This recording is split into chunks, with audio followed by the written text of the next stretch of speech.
दिदी कुन ठाउँ हो यो नाम दिदी कुन ठाउँ हो यो दिदी दिदी कुन ठाउँ हो यो यहाँ मालिका गोता हजुर मालिका गोता गोता गोता तपाईँ चाहिँ के लिएर आउनु भएको नि मैले के ल्याएको छैन त्यो एप त्यो चाहिँ स्याउ कहाँको कहाँको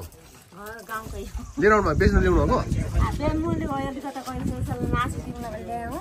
पानी पानी अनि गइहाले गाडी 100 रुपैयाँ किलो स्याउ 100 रुपैयाँ स्याउ जुम्लाको यहाँ स्याउ चाहिँ कहाँ पाउँछ स्याउ चाहिँ कहाँ पाउँछ हामीले 1 किलो किनिसक्यो खानुलाई होइन बोट चाहिँ कहाँ छ बोट स्याउ छैन हाल्नु स्याउको बोट चाहिँ कहाँ छ बोट चाहिँ यहाँ छ स्याउ 100 रुपैयाँ किलो त्यहाँ त्यो गाउँमा पाउँछ त्यहाँनिर छ हो यो गाउँको नाम के अरे यो गाउँको नाम गोता बोता गोता बोता मालिका गोता मालिका गोता जुम्ला अरे नाम पनि कस्तो अप्ठ्यारो कति पठाएर छ अनि अप्ठ्यारो हुँदा हजुर छैन सजिलो अनि यहाँदेखि भुलभुले चाहिँ कति लाग्छ भुलभुले अलि छिट्टै पुग्छ थोकै लाग्छ 1 घन्टा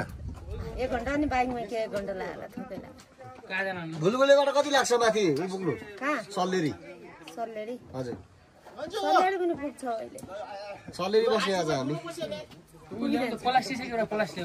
प्लास्टिक पनि साउनेती माग मुके होइन ए तपाईँ साउनी होइन पो तपाईँको नाम तपाईँ चाहिँ को त फेरि म फेरि पर गाउँको मान्छे अनि गाडीमा सामान आयो ए तपाईँको नाम चाहिँ मेरो नाम काली काली काली काली के बुढा काली बुढा मगर खै छेत्री छैत्री नाम पनि कस्तो नि काली भने काली होइन होला काली हो र त के काली नाम हुँदैन म थाहै भएन काली नाम हुन्छ भनेर अनुहार देवीको नाम काली अब कस्तो कुन देवीको नाम काली हो स्याउ काटौँ न अब काट